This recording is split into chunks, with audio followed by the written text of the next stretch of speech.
Setelah dilakukan pencarian yang dilakukan tim SAR gabungan dan kantor SAR Palembang, 3 korban kecelakaan antar perahu motor cepat dengan getek pengangkut kelapa di perairan Sungai Musi yang sebelumnya dilaporkan hilang ditemukan dalam kondisi meninggal dunia.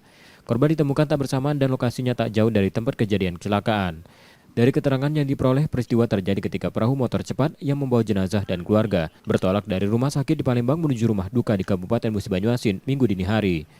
Saat di perairan Tanjung Surai Sungai Musi, Desa Bunga Karang Tanjung Lago Banyuasin Sumatera Selatan, perahu motor cepat menabrak perahu getek mengangkut kelapa di depannya. Kecelakaan diduga akibat pengemudi perahu motor cepat. Pandangannya terganggu karena saat peristiwa terjadi hujan dan minim penerangan. Untuk total korban ada berapa, Pak? Total korban yang 3 sudah diketemukan tapi kondisi meninggal dunia dan 3 orang termasuk 1 jenazah ini saat ini belum diketemukan. Jadi korban yang masih dalam pencarian yaitu 3 orang dan kami dari Basarnas Palembang menggerakkan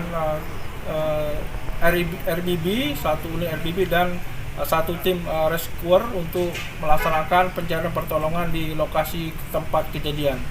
Dari kecelakaan tersebut, total korban meninggal berjumlah 5 orang, termasuk 1 jenazah yang dibawa. Yudi Kiswanto, Kompas TV, Palembang, Sumatera Selatan.